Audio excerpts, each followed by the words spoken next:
3, 2, 1, benvenuti a Lussemburgo! In questo video vedrete cosa vedere fare in un solo giorno la capitale del piccolo stato europeo.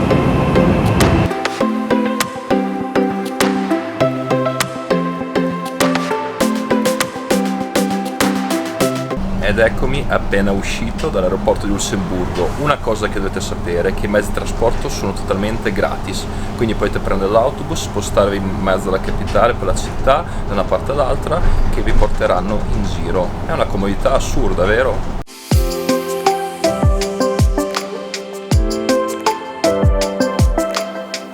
Cari viaggiatori, come prima tappa ho scelto il quartiere Kirchberg, che è un quartiere finanziario distretto con le istituzioni più importanti qui a Lussemburgo. Si trova la Corte Federale Europea e anche Corte di Giustizia Europea, quindi è molto importante, ma soprattutto c'è questa chicca del Teatro dell'Opera, Philharmonie, qui sulla mia sinistra, bellissimo, architettonico, ha solo 20 anni, ma è uno dei simboli, diciamo, di Lussemburgo, della città, e soprattutto uno dei teatri più importanti d'Europa.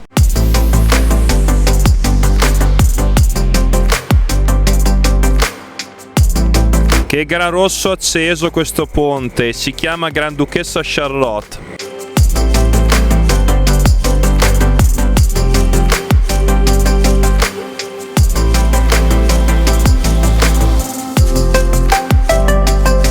Sto proseguendo il mio tour, ma guardate che bellezza questo ponte antico.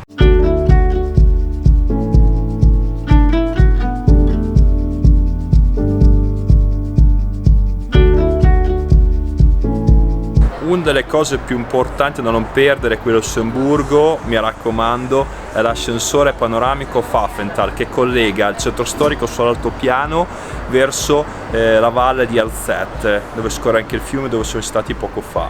Chi soffre le vertigini è sconsigliato, ma io l'ho superata questa prova, quindi se la farete anche voi.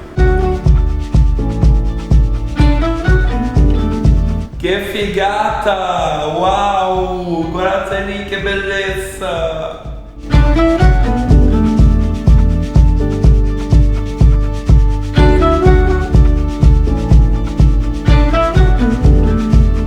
Ed eccomi qua, sano e vegeto da questo ascensore. Nonostante avessi le vertigini, l'ho fatto lo stesso perché è stupendo, ve lo ripeto ancora. Fatelo perché comunque è gratuito, quindi potete salire sopra e scendere sotto quante volte volete. Poi con la terrazzina panoramica trasparente vi lascerà a bocca aperta. Quindi cosa state aspettando?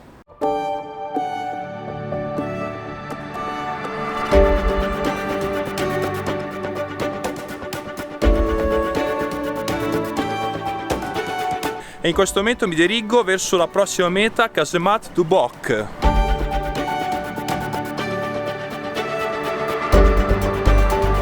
Mannaggia, è iniziato anche a piovere. Il tempo era già brutto, pure inizia a piovere, ma va. Ma per fortuna mi sono attrezzato, l'ombrello portatile, coprizaino giallo, più di così. Speriamo che non venga un nubifragio. Allora, questa qui è la chiesa di San Michele, non mi sto ad avventurare dentro anche perché piove, ma se volete farci una visita potete farla. Io adesso vado avanti col nostro itinerario. Oddio, mi sono nascosto sotto una caverna per la pioggia. Ma no, dai, sto scherzando. Queste sono le Casemate du Bock e adesso vi spiegherò cosa sono.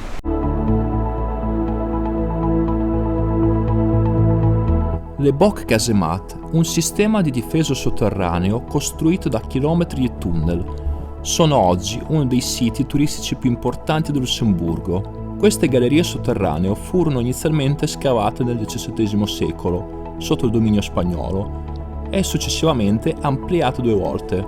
Visitare la cripta archeologica, l'anticamera delle Casemate, è un'esperienza altrettanto straordinaria.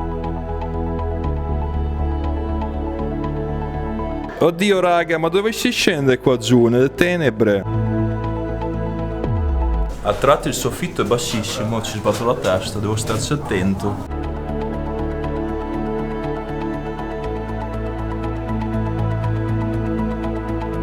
Ok, proseguiamo con il nostro itinerario. Sto scendendo per la Chemin de la Corniche, viene chiamata così perché è una strada panoramica a sentiero che è molto amato dai turisti e dai lussemburghesi da passeggiare.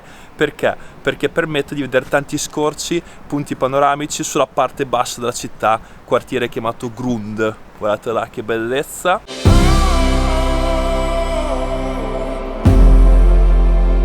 Wow, ma guardate quest'edera, mamma mia, ha preso tutto il muro e anche una parte del palazzo.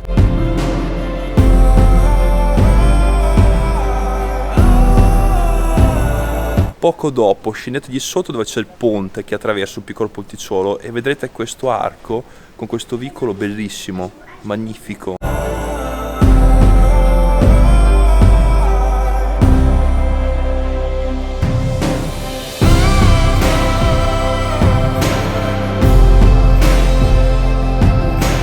Sono un po' salito verso il centro storico che si chiama Virchoute e qui ci sono le attrazioni principali, Notre Dame, la cattedrale, quelli di Lussemburgo ovviamente, e anche le piazze. Adesso andremo a fare il giro panoramico di tutte le cose da vedere.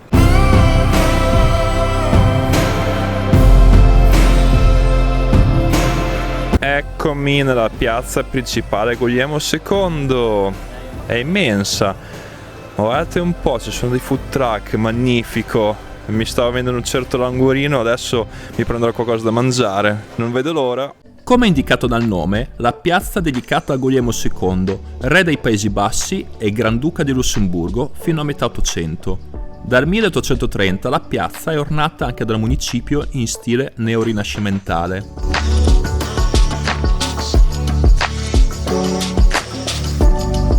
Alla fine ho puntato sul messicano, una specie di tapas fatta di mais, ripiena di carne, guacamole, pomodori, insalate, tutte cose così piccanti. Quindi adesso andiamo a assaggiare e facciamo questo pranzetto in piazza principale di Lussemburgo. Mamma mia, troppo buono con il chile dentro!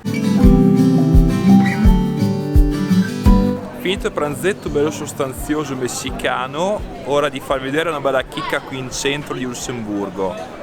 Guardate, il palazzo del Granducato. Il Palazzo Granducale è la residenza ufficiale dei Granduchi del Lussemburgo ed è il luogo dove vengono svolti i compiti di capo dello Stato del Granducato. Un tempo il Palazzo Granducale era il municipio della città. È possibile visitarlo solo in estate e non è consentito fotografare all'interno.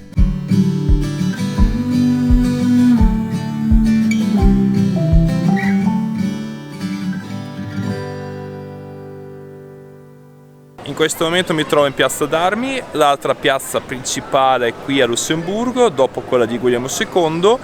Alle mie spalle c'è anche il municipio, l'edificio laggiù, oppure ci sono carini dai lati della piazza, dai quali vi potete fermare e pranzare, cenare, oppure, non so, farvi una bella bevuta.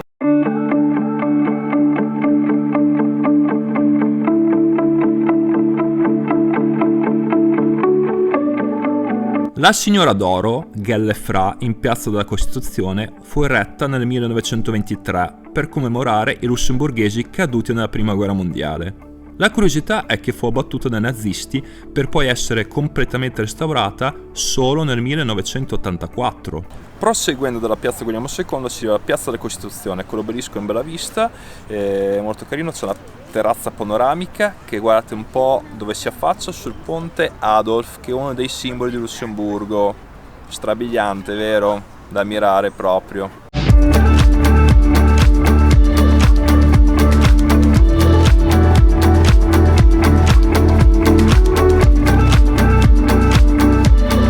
E se vi spostate di qualche metro dalla piazza della Costituzione vedrete questa terrazzina sotto tutta curata con i fiori, giardinetti, bellissima, con la bandiera lussemburghese e dell'Unione Europea, ovviamente di fianco al ponte Adolf.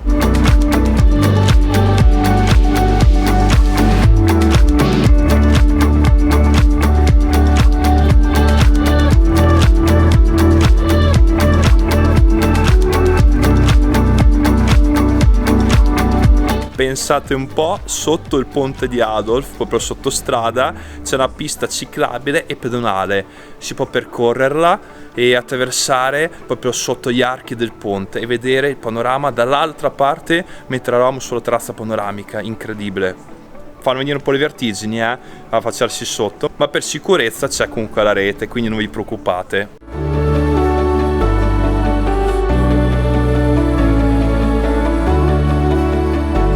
E come ultima attrazione qui a Lussemburgo non può di certo mancare la cattedrale più importante, che è Notre Dame. Le guglie slanciate e sottili della cattedrale di Notre Dame, che svettano nel centro storico di città di Lussemburgo, sono senza dubbio uno dei simboli cittadini, costruita in stile gotico nel XVII secolo. L'interno è a 3 navate e presenta decorazioni rinascimentali e barocche, mentre il coro, di costruzione recente, è circondato da ampie vetrate luminose. È possibile scendere nella cripta dedicata a San Pietro, che ospita le tombe dei Granduchi di Lussemburgo.